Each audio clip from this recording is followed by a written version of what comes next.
What's that? 2026. Remember like that wrestler, Stone Cold Steve Austin? Back in the day. No, I mean, was he made it. before. I was That before Steve Austin. You were out already? So I was out yeah. already. I was out Anyway. already. He always did this thing where it was Austin 316. I don't know what it means, but I thought it was like a play off the Bible thing. I swear we went through this on another show. But anyway, this episode called Gravity Hole and Stargate Barrow, which I don't know if that's the same thing or not. It could be. It could be the same thing. It might be. I don't think it is though, but it might be. So what's yours about? I love the name. Well, mine's about an Antarctic gravity hole. Oh, no, it's different then. All right. Well, should we just start with mine? Sure. Yes. All right. This is an interesting one. So I didn't discover this myself. Obviously, I came across it on social media, on X probably. And it was just one of these weird videos. And I'm like, man, is that real? I got to confirm this. Okay. So I kind of figured out where he was on Google Maps, found it, checked it out. And sure enough, it was real. And I think I have honestly a pretty benign explanation for what's going on here. But it is still interesting nonetheless.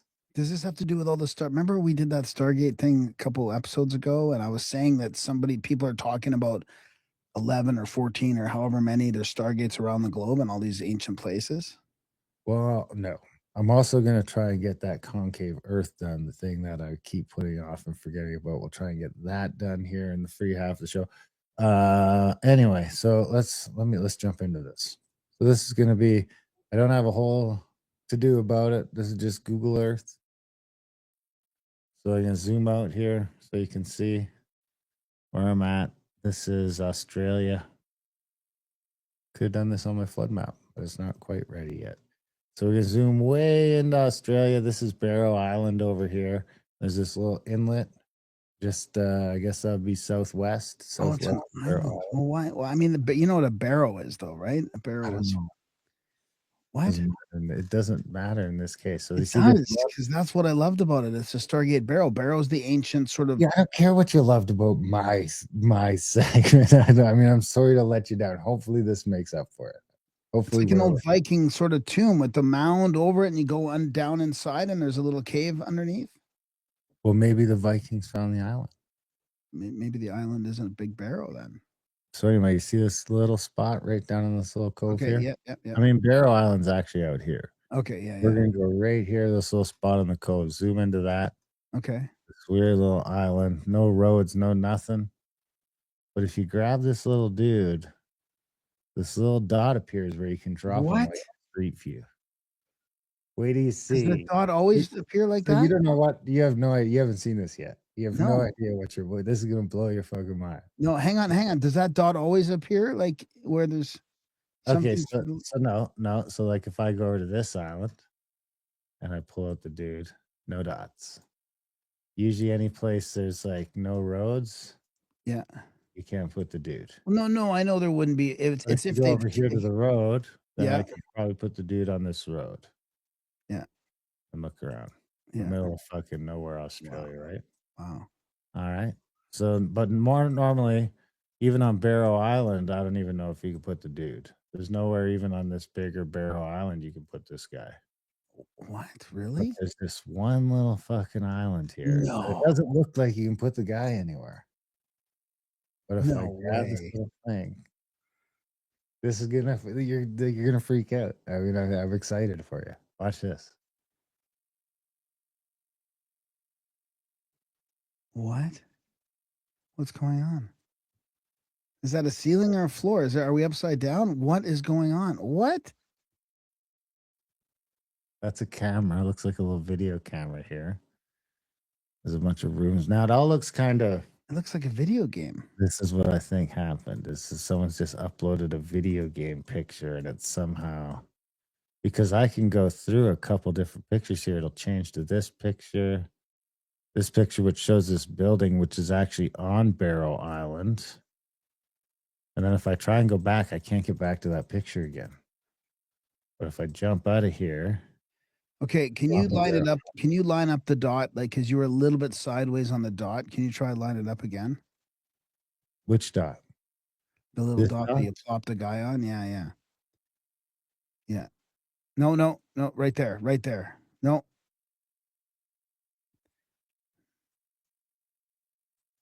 It doesn't matter because it's just picking it as like a Google Earth point that you can enter. Okay. I just thought maybe you entered on an angle or. No, it's weird though, right? Yeah. I mean, how did this get into Google Maps? There's a troll inside Google, inside of Alphabet. There's got to be, right? Look at it. Or it's a real Stargate. I mean, dude, who knows? I mean, they could be. This is part of their disclosure. It looks awful pixelated in there, though, doesn't it? Doesn't it look like a video game or something? Doesn't look real. Pretty wild, though. I mean, I don't know that there's any place else on Google. Can you zoom right in? Can you, before you go away from the place, this airport or something, right? Like sometimes you can go. That's not a real airport. We need like a little town or something. Can you go back to that island though first, the little guy? I want to see if we can put this guy in someplace. So there. Oh no. Anyway, back to the island. Yeah. Just zoom in. I just want you to scroll in all the way you can on the little island that it's. Yeah. This island? Yeah. Just zoom in as far as you can. Okay. Hang on. Just take a peek around there and stuff.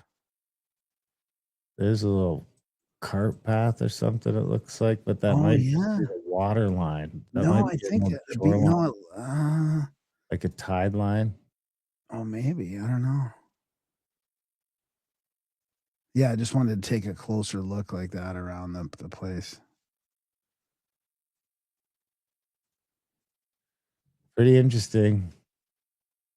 I mean, it's got to just be a troll, but there's just this little hack with this little spot you can drop this guy, and it leads to this crazy room.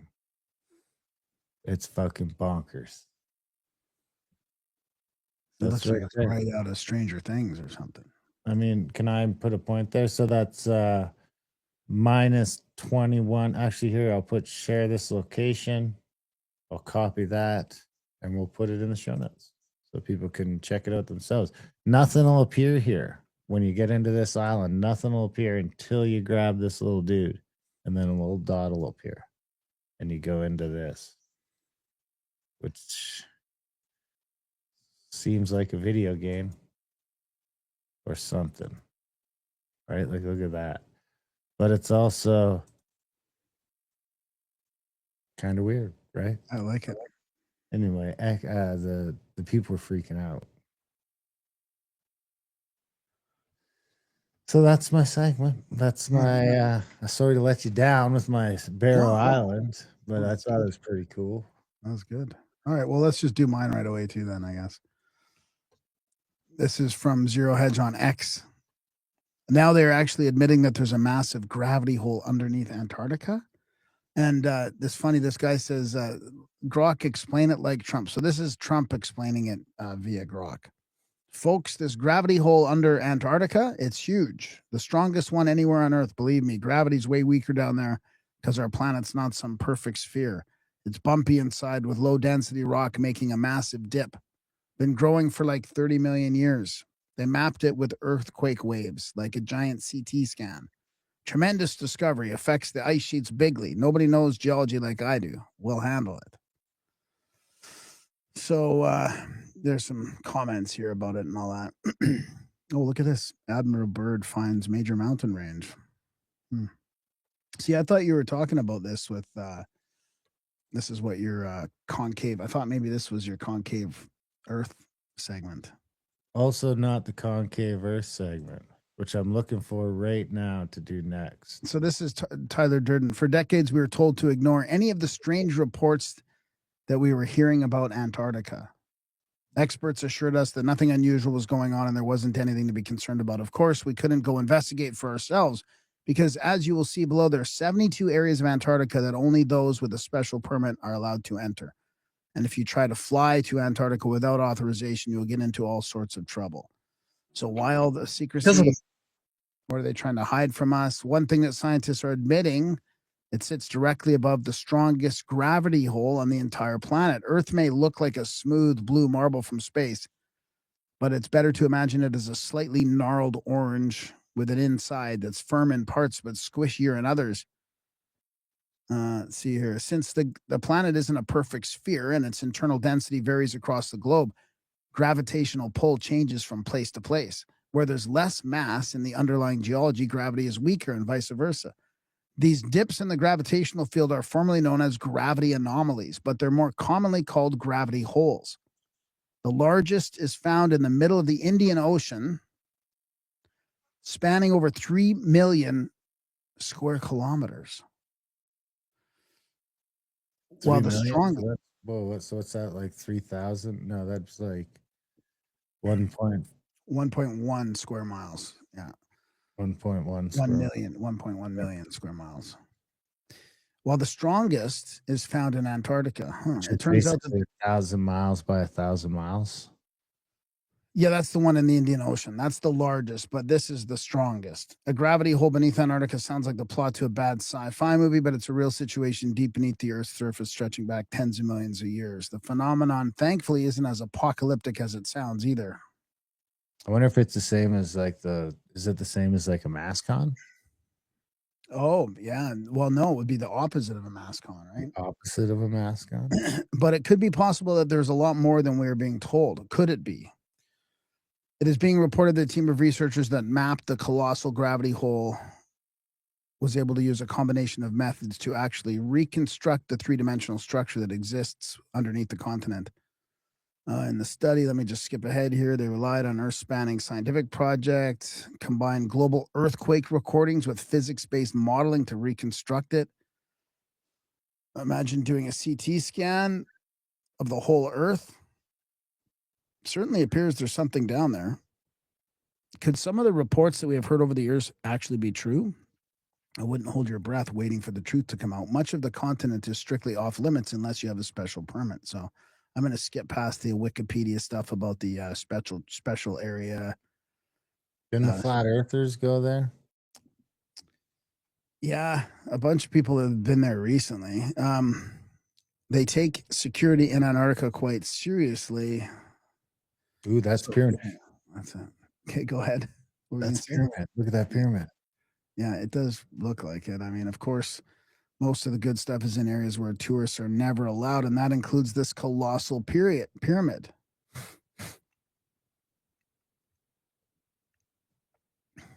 I have to admit the symmetry of that striking structure is quite striking. Okay, let me just skip ahead here. Interestingly, a ring of fire solar eclipse was visible in Antarctica on Tuesday. Magnificent solar eclipse. I don't think we need to get into that. Oh, that's it. I thought it was way more. That's why I was skipping ahead. I thought there was more of it than that. But so I don't know. It kind of sounds pretty boring, really. Like it's just a physics thing, you know, less impressive physical than my stuff Stargate. there, more gravity or less gravity. Less impressive than my Stargate. But let me just go on over the security thing. That there was a 19-year-old American said he would fly down there without permission, and he was immediately arrested. And did you see those videos recently about the guys that were down there and they were pulling out their phones and going on to X and stuff, and they came over and got, you're not allowed to use the internet down here and stuff. They got Yeah, that was my clip. Was that your clip? That was my clip. Yeah. All right, let's do some concave. I mean, I shouldn't have said concave Earth, but it kind of gives it away. But this goes back to this. I mean, this is from the Cellular Cosmology book. I don't know when it's from, but this guy built this crazy machine to try and measure see if the Earth's flat or not. And what he found might astound you. Or he might have just fucking got it backwards. But I cut these down from a longer video, which I don't know if I have the link to anymore. I'll check. But if you just it's pretty easy to find. I think it's called a Rectilineator or something. I'll track it down one way or another. Let's see how this is gonna work now. Because I'm trying to use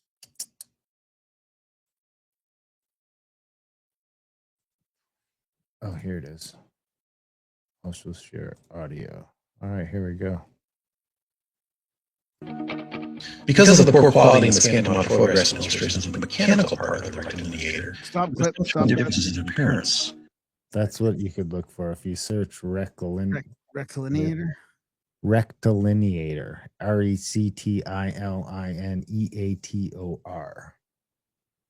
You're not expecting me to do something with that, are you? Me, no. But didn't you tell me to stop the clip? Yeah, because it's echoing. I don't know if that's just. Oh, is it? Okay, let me Is it try the clip itself or?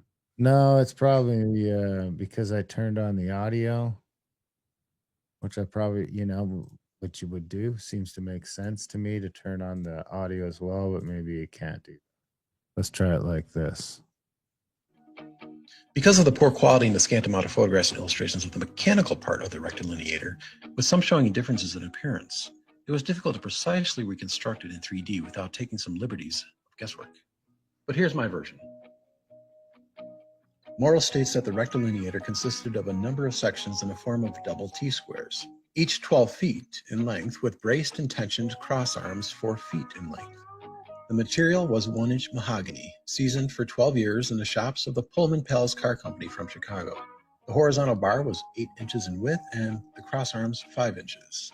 He used steel tension rods marking an X across the entire section and extending through the extremities of the cross arms. They were adjusted to maintain the constancy of right angles. Finely trimmed brass facings at the extremities of the cross arms constituted the adjusting surfaces. Through flanges in the facing, ingenious screws were placed for securing the adjustments when made. Each section was supported by 2 strongly built platformed standards, with adjustable castings to receive the horizontal sections between the body of the castings and adjustable cleats with clamps and set screws. The beams rested in the casting edgewise. The principle involved in its operation was as simple as the placing of 2 rectangular plates in contact, or laying 2 mechanics squares together. From the first to the last of the 1,045 adjusted sections, the same procedure was methodically performed. 2 standards were placed in front of the previous adjusted section and placing the castings at the approximate height. The new section was placed in position in the castings. Stop clip. Okay, it stops. Whoa, 1,000 of those sections? Who fucking paid for all this? I don't know. The rectilinear grant? I think he lost his grant after this. But let's go to clip 2. Let's see if this works. But after that, it was a done deal. As soon as the airline showed consistent deviation in the descent, the sign of curvature of the Earth already could. So if you have the whole video, it's like they did this whole thing where they built these boxes in the ocean so that the tide and the waves wouldn't affect the water inside, like a little 1 foot by 1 foot box. Then they put floating sticks in there to measure it all on. And what he was expecting to find was obviously but he found the math going the exact opposite way, which Rob in the chat says is because it's flat. What? So anyway, I've been going down this whole rabbit hole. I'm not saying but I mean, gravity makes more sense if we're on the inside of it, right? If you're on the inside of something spinning, like water in a bucket that you spin around with your arm, and we're just the water. So it's not gravity, it's centrifugal force, is what you're saying? Centrifugal force, yeah. Makes more sense. Be determined. And it was, of course, concave. What still needed to be determined was if the amount of descent was consistent with the circumference of the Earth. And it was. Wow. After 1 mile, it measured 8.02 inches, only 2/100ths of an inch away from an even 8 inches. That, my friends, is the work of a genius. After 2 miles, it was still fairly close, 30.62 inches to the generally agreed 32 inches. And at the end of the survey, at 2 3/8 of a mile, the descent was 48.25 inches. At every 12th adjustment, the spirit level was read. If the bubble began to deviate to the south, the Earth would show to be convex, and if to the north, then concave. The bubble consistently rose to the north of the vial. The plumb line was also used and hung over the 4-foot vertical. Like maybe you just had the bubble backwards, maybe. Cross beams. In converse manner to the spirit level, if the bob shifted to the north, it would show convexity. But if to the south, then concavity. The plumb bob consistently shifted to the south again, further corroborating concavity. The 12-foot mercurial level would measure the angle of divergence within the length of the beam. This deviation would become more apparent at the end of the survey. Morrow also used the telescope to view the horizon from 15 feet behind the last section in the line. He noticed a continual sinking of the airline going below the horizon, which further proved the Earth was curving upward. There were 3 main measurements when all 4 of these appurtenances were used: one at 1 mile, one at 2 miles, and one at 2 3/8 of a mile. The results all agree in testimony of concavity. Easy on the music, buddy.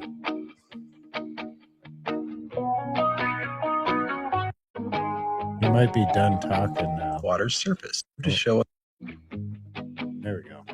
The remaining line of sight phase of the survey proved to show a fairly expected amount of descent as the airline passed through the excavated sandbar after Gordon passed to finally hit the water's surface. Morrow placed a steel horizontal strip at the height of the last recorded measurement, protruding from stake 20 at the 2 3/8 mile mark, then moved back his telescope to stake 19, 1/8 of a mile away, where the heights of both markers were aligned to point through the excavated sandbar and wait for the bottom of the hull of the sailboat to line up. Through signaling, it was determined, and the crew on the boat calculated a 4 1/8 mile distance from the stationary tide register. The survey was complete and deemed a complete success. And the data speaks for itself. It wasn't tampered with. Even Simonek admits it appears genuine. And you begin to really see the lopsided victory for concavity when you take the numbers from the column distance of airline below secondary datum, or the amount in inches of deviation every 1/8 of a mile, and plot them on a graph.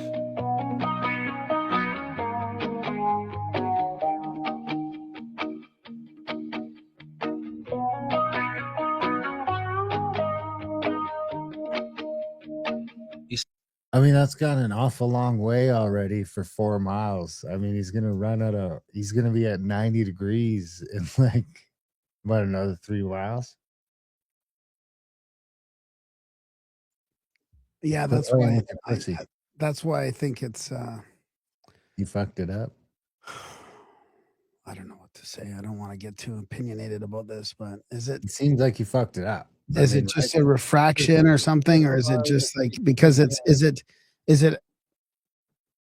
from it's not from the level land, right? It's from it's floating, right? It's all they made those plates like parallel Yep. so that it was sort of floating, right? So it wasn't just based on like the ground, right? It was in the water. Yeah, I don't know. There's something off. But I mean, even that doesn't See show what it's I mean? flat, Though? does it? It's just This is 4 1/8 miles right here. And so it's like I mean, it might just be because of the chart, but it sure looks like this thing is coming up at a 45-degree angle already. So when you get to 90, then it's going to be coming back on itself. I just think there's an atmospheric disturbance or something that we don't understand. There's something that's affecting these measurements. It's just like that one where the Chicago over the lake, where they say it has to be flat because otherwise Chicago, well, you wouldn't be able to see it at 8 miles or whatever that measurement is that the flat earthers always use. Yeah. I hate to say like just there's a vague like conspiracy about it, but there's something we don't understand, you know. There's something going on. Something odd. Something a bit odd, isn't it? I mean, maybe it was just a hill. Maybe it's just he used the water though, so Well, that's why I think so it's not based on land, right? it's not based on land. It's based on the ocean. Bit odd. What do you want to do next? You want to do a little Ricky Gervais rant? Sure. He's never really. I mean, he does his thing, but he doesn't really get super political usually. What? He's the one that predicted that whole thing in 2019 or 2020 with the Hollywood celebrities. He tore them apart. Yeah. No, but I mean, like in like UK politics. Oh, yeah. Okay. I'm sharing the audio. I hope this doesn't fuck it up. Should I not share the audio? Tell me right away. Fuck what up? It might echo. I'm gonna shut it off. Okay. Tell me if you can't hear it. I can't hear it. Ah, fucking Jesus Christ. Oh, this is an AI clip. I got the wrong one. Well, let's listen to it anyway. Oh, the cats are driving me nuts. I should lock the door. Oh, fuck me. I'm sick of AI already. Oh, I'm not sick of AI. I'm sick of the witless twats who tweet these shitty little fake things like a fake bit of war or a fake mugging or a fake fight. What's the fucking point? Everyone knows it's fucking fake. It's just, is that what it's for? This amazing piece of technology? Has that always been the case? When everything new came along, people just immediately used it to fucking lie and get attention. Like first cave paintings. So I went, oh, what's that? That's when I killed the antelope. Oh, yeah, I remember. Yeah. What's that? Oh, that's when I beat up a mammoth, you fucking liar. You look at the wall. I beat up a mammoth. Fake. That's when the aliens came down. So it's shit like this. You get. Right. I'm going to go and have some soup. I've got to turn this off. My fat fingers always fail. Anyway, it's I mean, that's kind of what we're talking about, right? What's the point? What's the point? You know what? I deleted that Google Earth link. I got to dig it back up again. Oh boy. At some place. At some point. Oh, here's another good one. I think now we'll save that one for later, for the end of the free section. What do you want to jump to Well, I next? want to hear Ricky excoriating the UK government. I don't have it now. I gotta find it.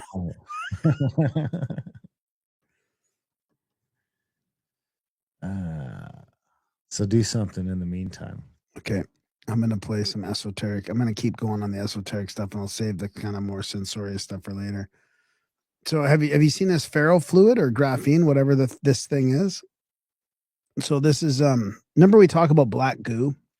It's got more of a spiritual kind of esoteric kind of haunting feeling on it, but this is, I mean, really black goo could be just ferrofluid, but it responds to both frequency and magnetism. So there's again the fucking music. They're showing this in a steel dish type thing, and they're playing frequency and magnetism, and you can see the ferrofluid moving around and dancing. That's your music. I thought I played the music. Well, they're dancing to the music, aren't they?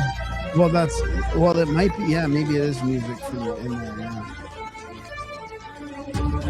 Frequency, right? I think the frequency is music. I mean, it is pretty crazy. Look at it. It goes to nothing. It goes to like a pool of nothing, and then it starts basically dancing. I wonder what happens if you throw some hip hop on. Imagine what they can do with graphene in your bloodstream. Do we have graphene in our bloodstream? Some of us do. Look at that. Pretty crazy, eh? It says it. Is it AI? Is this AI? No, I don't think it is. No. Are you sure? What? Yeah. What?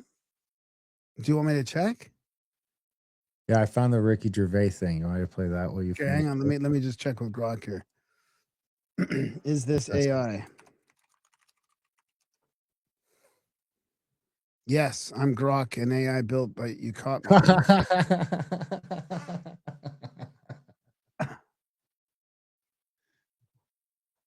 Grok's telling you about himself being AI. I know. What the fuck? It was. You got to reply I clicked on it, don't you? What? I think you got to reply as a comment. No, I don't want to reply as a comment. I should just be able to go explain this post. Like, look, ferrographene. Okay, hang on. Zeus, get out of the way, please. Come on. I should have fucking kicked the cats out before. This is out of hand. These cats are getting out of hand. They're taking over the place. Oh, see? So it's not AI, dude. It's saying, like those in the Journal of Magnetism and Magmatic. Wait. Go down more. Ask if it's AI now. Ask if the video is AI.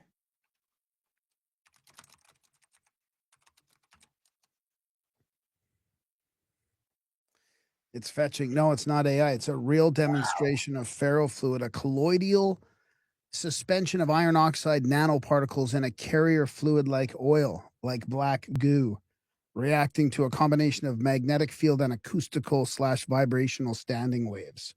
Can we order some of this stuff? You think? Haha. I want some of this shit. Probably give you cancer though or something, right? Can we order Think some it's of this healing? stuff? Yes, you can easily order real ferrofluid. The stuff in the video or very similar behavior is widely available online for science experiments, education, and fun demos. Amazon, search ferrofluid or ferrofluid kit. Wow. I'm gonna order one. Should we order one for the and Yeah. do a little show Oh, yeah, on we'll it? do our, yeah, for sure. Safety tips. Ask if it gives you cancer. No. All right, there you go. There's your ferrofluid. There you have it. Ferrofluid. I need some ferrofluid. Okay, here it is. Ricky Gervais. We've got our rules. Unless you're the Prime Minister. Political satire. Right? I don't get political. I feel like it though. I'm getting angrier and holding it all in more and more. Even live, I don't really get political. I think I've been naive. I've hit that age where I go, well, they're all fucking lying, shitty little fucking corrupt twats. They was just lying in their own part, and I just think I thought there was good guys and bad guys, but now I just think they're all little fucking shits. Is that political? Is that some really nuanced insight into the workings of society? Greedy little fucking posh twats. Good. That's why I don't get political. Not really that bad, but Yeah, but that's good. We need people like that pushing back. all right. Well, speaking of pushing back, this is what we got to push back against. I'm going to change gears here a little bit. A mark on my face. What's going on there? Jeez. Uh-oh. You got a pock mark? I don't know. It's not a pimple, but it's a rash of some sort. Hopefully it's not. Uh-oh. Hopefully it doesn't get worse. This is about our new legislation in Canada. I think it just passed, right? Did it pass? C-22? C9? Oh, okay. Well, the Liberals under Mark Carney are at it again, folks. And they're not just knocking on the door of your privacy. They're kicking it down. They just crossed a line that most Canadians never thought was possible. Just days ago, Public Safety Minister Gary Anandasangari tabled Bill C-22, the so-called Lawful Access Act. He claims it's about fighting predators, traffickers, and extortionists. And he says it's all about keeping Canadians safe in the online space. Have you heard about this yet? Yeah, but dude, I almost don't even want to talk about it. But let's be real clear, shall we? This bill clip? hands police unprecedented. Have you seen the clip of the cops talking about it? That's C9, isn't it? Yeah, that's right. That's why I thought it was. And have you seen the new czar that they brought out, the online safety czar? I mean, oh my god, looks like a diddler. This Can I get thrown in jail for that? You will be. This bill hands police unprecedented powers to monitor your digital life. Under this legislation, telecom companies like Bell or Rogers would be forced to track your location in real. You think that's Starlink too? But telecom is not Starlink. My cell phone's not Starlink. I mean, is that why they want to put up their own satellites? I mean, have you seen that fiasco? Yeah. Real time, at all times, and hand it over to the police with just a warrant. Should I go back to that again? Play that again? Or Rogers would be forced to track your location in real time, at all times, and hand it over to the police with just a warrant. But that's not all, guys.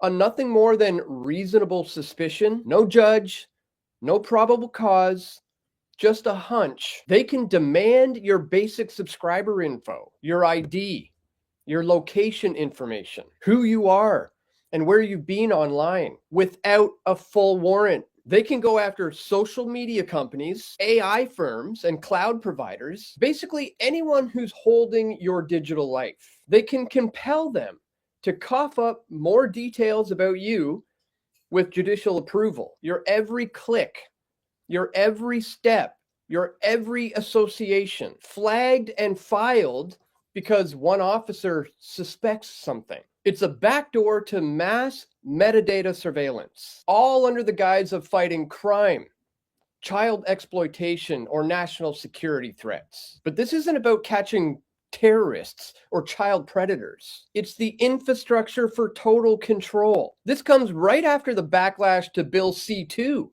which went way too far and got rewritten. They say they listened to your concerns after the backlash to Bill C2, the one that would let police rifle through your mail. But this is the same thing. Lowered thresholds, mandatory tracking capabilities baked into the system, and international data grabs expanded. They rewrote it. They rebranded it. And now they just want to ram it through. This isn't safety, guys. It's almost going to be time to get rid of these cell phones. I mean, we went through this already. I don't know, man. I don't know. We gotta. I just feel like we're gonna have to go through this. There's nothing really we can do. We can talk about it for now until we can't talk about it anymore. But without getting violent, there's nothing we can do. We gotta just accept it. Because look at here's just let me. Do you want me? Can I just do a quick follow up there on that? Yeah, so this is I wasn't going to share this today, but I mean, since you brought up that thing, so this is Wiretap Media here. So pay close attention to this. Bill C-22 targets issues that government created, right? Via immigration, including extremism. So this is where it's going to go. Extremism exclusively labels right-wing, nationalist, and far-right views, right? Left-wing radical acts are called civil unrest, protest, or mischief.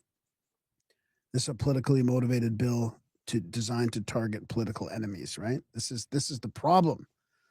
So we see this two-tiered system already. I'm going to just skip over to the I had it open here. Now I can't find it. It's the oh, here it is. So this is this guy here. I'll never give up my Starlink as a rural Canadian has been amazing compared to all the other internet providers I had to endure before Starlink. So here it is. Oh, let me read this first quickly. Oh, but I'm sure the Avro Arrow was fully functional, would have kicked the F-14's ass back in the day. Oh, okay, forget about that. So this is elbows up Laura Babcock. Oh my God, she's insufferable. Mark Carney says a Canadian-built satellite network expected to launch next year will rival SpaceX's Starlink, while strengthening national defense, Arctic communications, and reducing reliance on U.S. systems.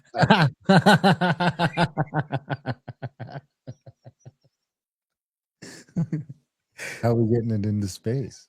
Mark, that's way too shit. Wait, no. How are we getting it into space? Well, you'll see it. There's only one way right now, and that's Elon's fucking rockets. Mark Carney says Canada-built satellite network will rival SpaceX. The only problem is they don't have rockets to send satellites into space. So here's Lee Humphrey's poster. Canada has provided Telesat with billions to develop a military-grade secure satellite system with zero progress. But the CEO and Carney are pals, so they recently announced a few more billion to hopefully get at least one test satellite up. In parallel to that funding, Trudeau has invested billions over the years to fund Telesat's dream of creating a Starlink-like low Earth orbit satellite internet network. So far, they've got 6 satellites up. Thanks to SpaceX for beta testing of their receivers. No word on how that's working out, but let's remember, if they want to provide Canada-wide coverage, they will need a couple hundred satellites. If they want to allow Canadians to travel with their receivers, it will take thousands more. For all the money taxpayers have spent so far, the government could have bought every Canadian family a Starlink system and paid their monthly fee for a decade. But hey, creating high-tech jobs that never become self-funding is literally the best example of the literal party election strategy ever. Do you think that I'd get the Starlink phone at this point. I mean, do they want to? but I'd just like to be as disconnected from any Canadian infrastructure as possible. They might. Do you think they want to just will they cancel Starlink for people, and just focus on this? I don't This know. like, do you think they'll try and put up an infrastructure and force people onto it? I mean, they already have like a duopoly of what Bell and fucking Roger Shaw. If you're staying in Canada, then you just have to get right down close to that border. That's crazy. I wouldn't doubt it though. And then it makes me wonder why. Are they really going to push back this hard and this long against the U.S.? Well, Canada's made the U.S. They made the high wire. Oh boy, you got a clip of that? What do you think it's about? I think it's going to be about. Don't look. Don't look. Oh, made. Okay. Yeah. Yeah. As soon as I say don't look, you just look. Everybody who gets public money. Okay, right? so any company that gets public money, Anywhere, well, it's a public healthcare system. Okay. Everybody gets public money. so, so everyone's Right. on it. It's free though. Wow. Money, right? So it's everybody. It's everybody. Wow. So we did have a public-private partnership with the Fraser Health Authority, Okay. and we were told in our hospice. So I became the president of the Delta Hospice Society, and we were told because we had a hospice that we operated, a facility that we actually built. We fundraised $8 million. We built it. We got a land lease for 35 years. We built those buildings on it. We were told that if we want money, we're going to have to start killing our patients. And we said, well, we're not killing our patients. We're palliative care. We don't do that. Right. The whole point is to just ease the suffering, to go through this experience. Live well. Life. Yeah. Until your natural end, which Right. we can help you with. Yeah. Right. And so they said, well, you're not getting any more money. And we said, that's fine. We don't want your money and we don't need your money. Wow. Okay. Right. So Yeah. we're sitting on this land with our buildings. So we had 25 years left on that land lease. So as soon as we started to resist and be defiant, not get into lockstep, they canceled that lease with 25 years left. Wow. Right. Yeah. They evicted us from our buildings, took our money away, and basically took our facility from us, kicked us off the land, and expropriated those buildings, $8.5 million worth, to the government. So the government walked in, started to operate our hospice with us gone, and provide euthanasia there. That is absolutely outrageous. And it does fit into this model we're seeing where they will shut down a bank account. They go against the lease that's been signed. What good is a lease if it doesn't, protect the property and you've invested that funding and money into knowing you're going to be there for a period of time, and all just because you're like, we're not going to offer death as one of the options in our hospice. That's right. So you are now compelled.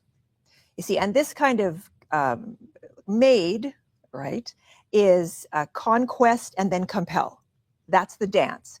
That's the modus operandi that they're using, and that's going to be facilitated by the court system, by the judiciary. Yeah. Right. And all of our courts and our judges are appointed in Canada, appointed by the government. Yeah. And so the government is controlling the whole thing. And what's so media come into this? Why is the media not pushing back? I know here we have pharmaceutical control of our media, so we'd be kind of screwed here, but you don't have that in Canada. No, we have government control of our media. The government gives the media billions of dollars. So basically it's, I joke, kind of not really, that is like Soviet style Pravda. Yeah. That's our media. So none of the television stations, they all get government funding? They all get money, but particularly the CBC. Yeah. That's the state media outlet, and they get money, right? And of course, we have never been able to get our message onto the legacy media, into the mainstream media. It's all very pro-made.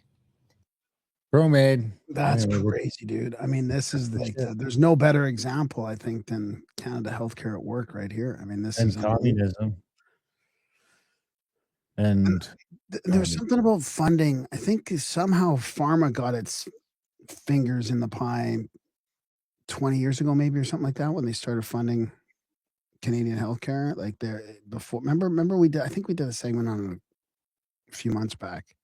Well, let's keep going on your home state, your home province, maybe a state one day.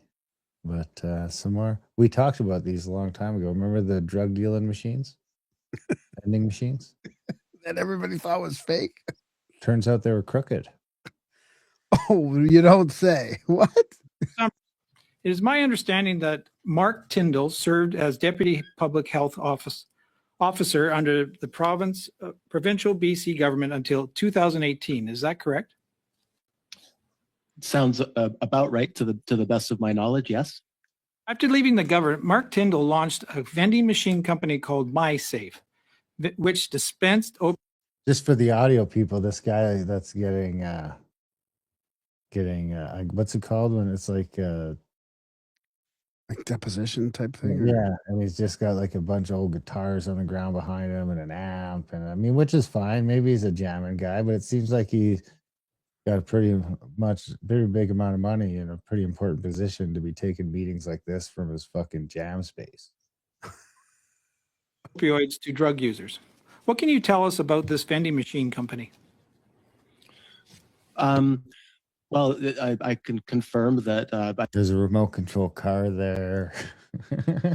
I've seen the machines in action. And at the time that they were being developed at sort of the concept stage, I suggested that there were much more effective priorities. And in fact, that taking the step of responding to people who are living in poverty. So it's important to note that these machines were installed in what are referred to as low barrier housing developments.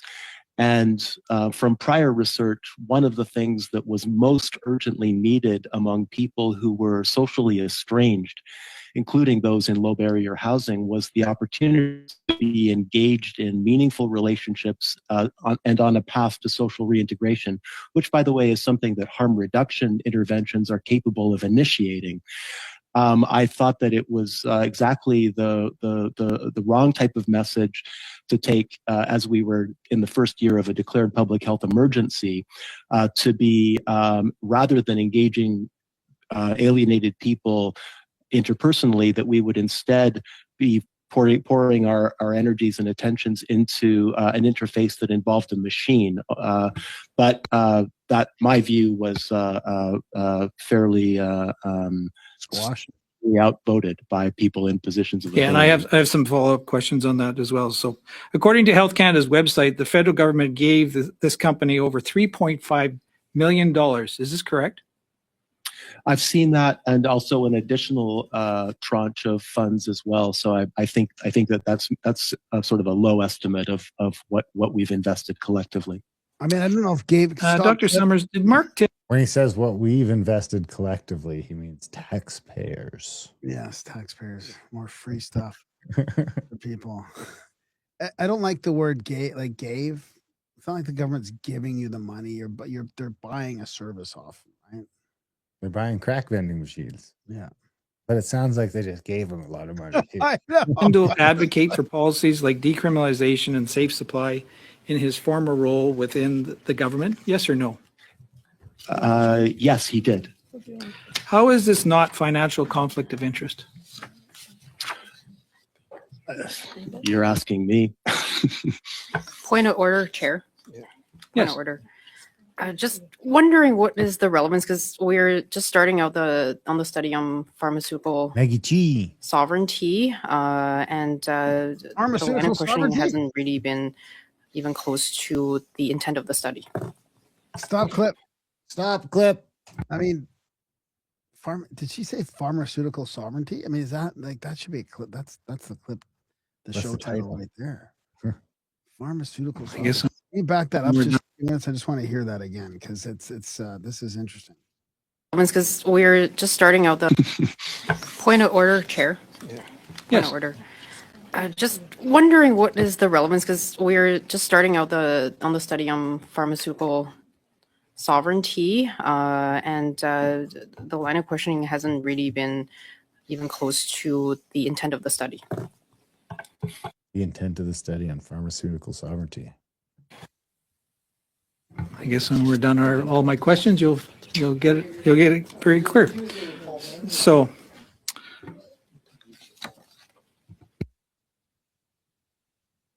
Did you see the look he gave her? We're ready to go again?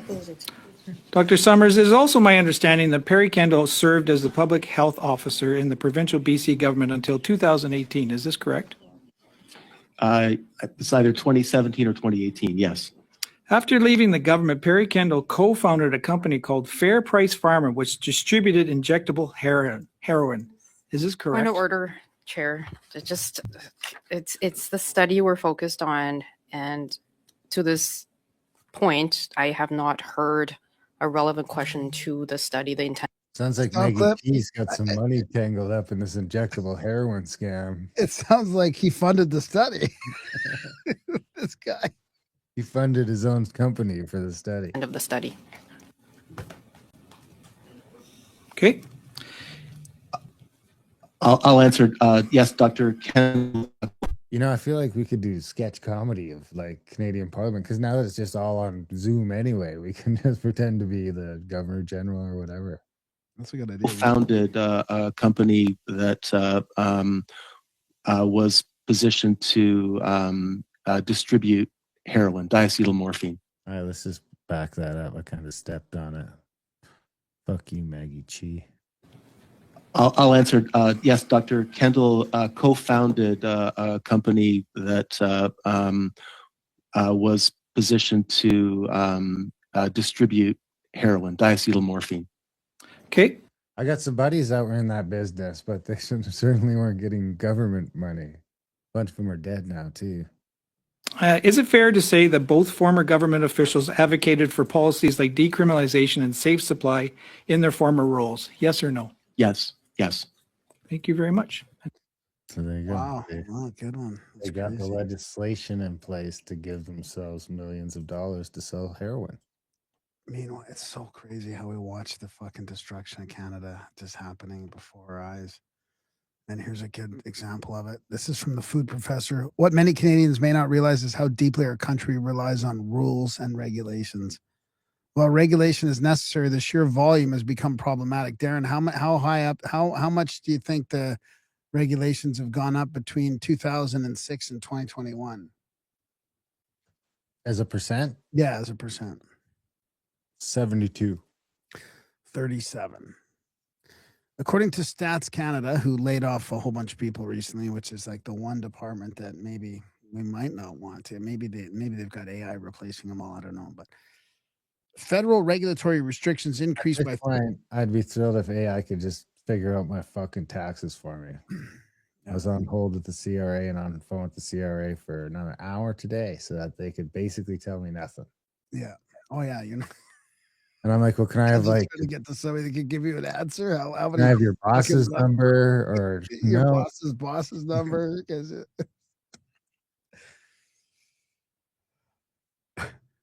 I'm not going to say anything more about taxes in Canada.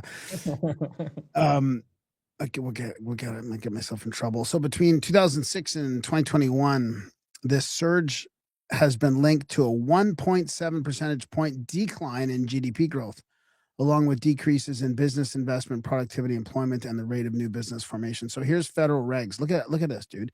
305,500 federal that growth going up. We're just not a serious country.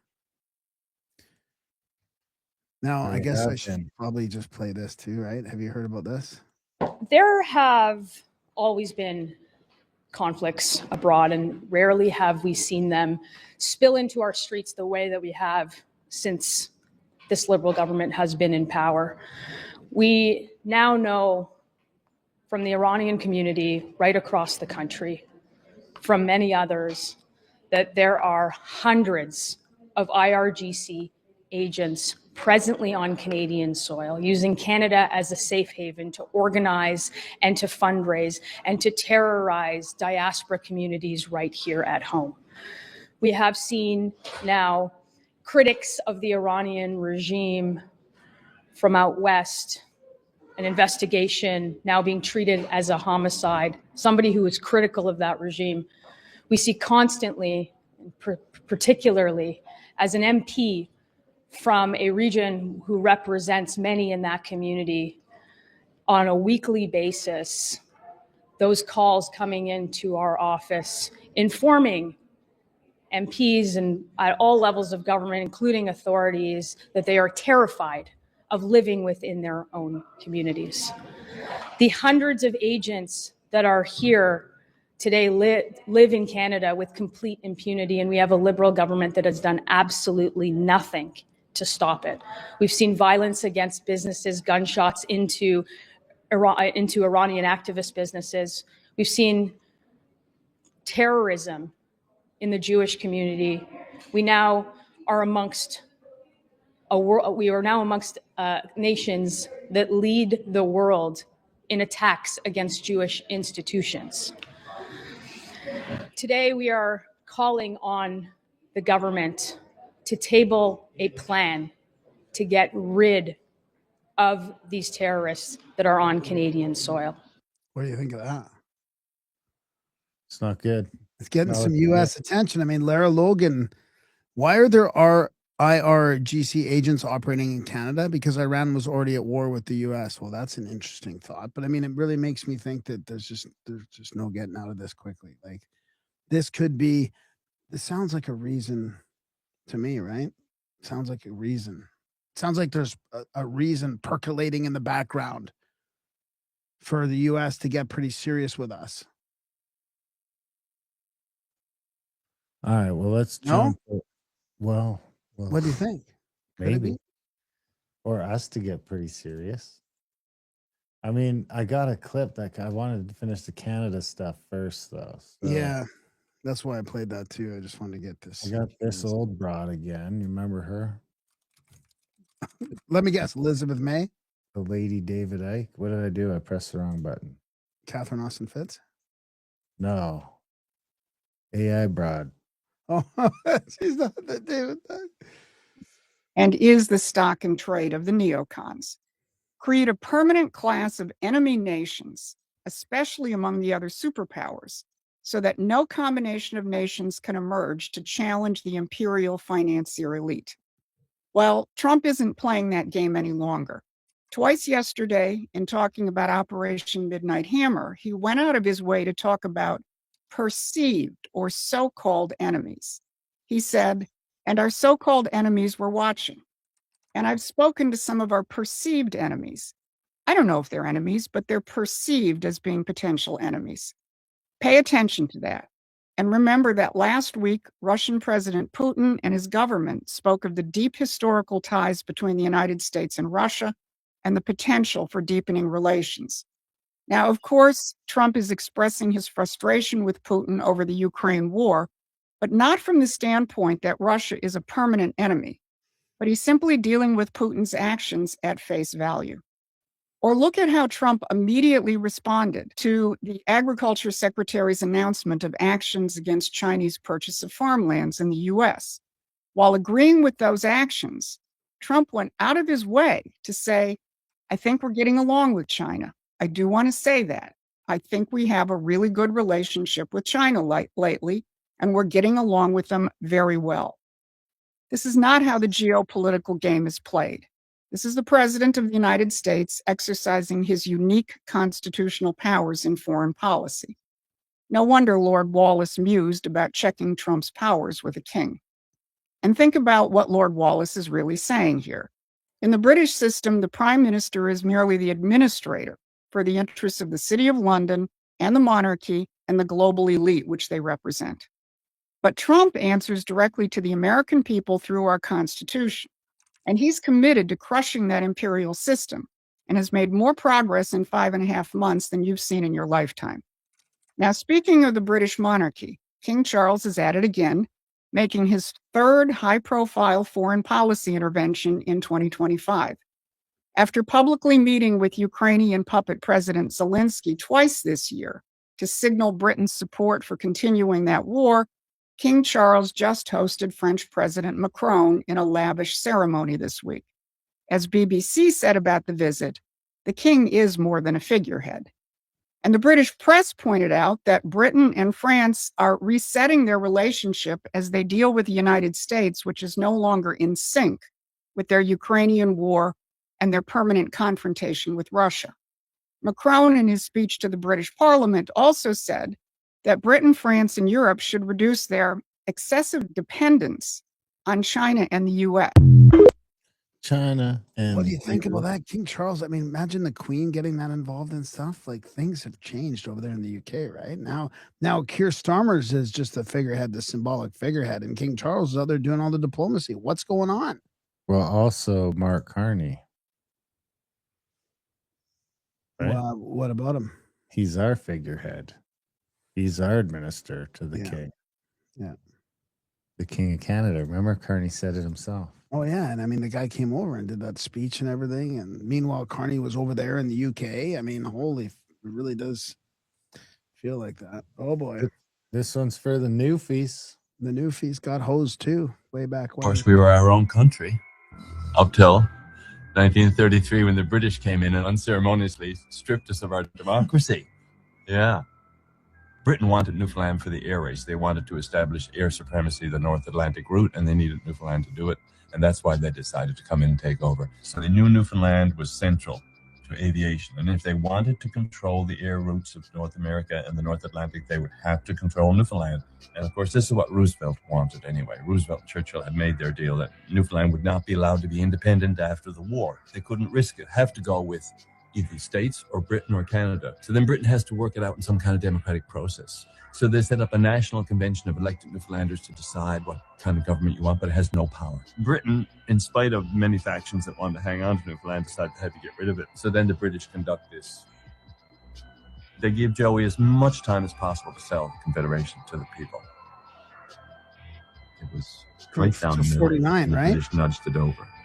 But the official version is that Confederation won by a narrow margin, and that was, no recount. Oh, wow. Count. Very shabbily done. Very shabbily done. And we lost our democracy and our right to negotiate terms. Everything was gone. We never negotiated terms with Canada. Britain did that. It was all fraud, basically. I thought it was 52. I thought it was quite 52-48, I think, or something. That vote 49. And it was 40. Yeah, in 49, I think. I do have this one more clip I want to play in the free half before we get out of here. We've run out of time in the free show. If I says super chat, now's the time. Hit that like, hit the subscribe, share that shit. This is coming soon to probably your house, Graf, maybe my house too. Palintir presentation. Oh no, I've got a good Palintir thing for you after this second half. Smart system. Palintir's software as a service product that we are deploying across the entire department. As you can see, it's not just one data feed, it's multiple. And instead of having... You notice it's got those planes taking off in real time. 8 or 9 systems for those decision makers to look at every single day in order for them to make decisions, you then fuse it into a single visualization tool. The single visualization tool allows you to select, deselect different types of data, look at different approaches to data, but more importantly, action from the same system that you're trying to develop your workflows around. Once you have a detection that you want to actually move into a targeting workflow, for example, this is what we do. Left click, right click, left click, magically, it becomes a detection. That detection then gets moved into a workflow. This is standard digitized workflow, but I want to walk you through it quickly. We're deploying across the entire department. It gets moved into a workflow of death. I mean, it's just fucking crazy. The flow chart of death. To a workflow. This is standard digitized workflow, but I want to walk you through it quickly. You have different types of targets that are identified on the left there. Every single column produces a different type of decision-making process. Once you have that decision and you're trying to actually action that process, we now move into COA generation, course of action generation, where we are automatically, via a number of factors, trying to identify what the best asset to prosecute a target looks like. Prosecute's a pretty Hang on, let's stop there. Prosecute with a fucking bomb. Here we go. AGM match, time to target, distance, time on station, fuel, and munitions. Once we've got the different approaches and we select one, time to target, we then can move directly into how do we action that target. So we've gone from identifying the target to now coming up with a course of action to now actioning that target, all from one system. This is revolutionary. We were having this done in about 8 or 9 systems where humans were literally moving detections left and right in order to get to our desired end state. In this case, actually closing a kill chain. Closing a kill chain. Wow. I mean, there's another show title. I'm going to have to read my I am Alex, I am the CEO of Palintir poem. Actually, it's more than a poem. It's a speech.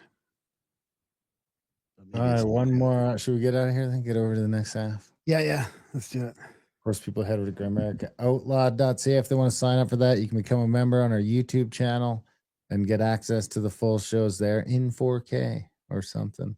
I don't know if our cameras are that good, but it's better quality than this anyway. And you can get it on Patreon, wherever you want. Check out Grimerica.ca for the podcast. Contact at thecabin.com. We just redid that website if you want to come on a trip with us. Adultbrain.ca for the audiobooks. You want to start us off? Yeah, I'll start us off with this. Peter Gurnus, who writes these amazing scripts here, and I'm just going to read this one. It's about, I want you to really pay attention to this here. I am the CEO of Palintir Technologies. The company is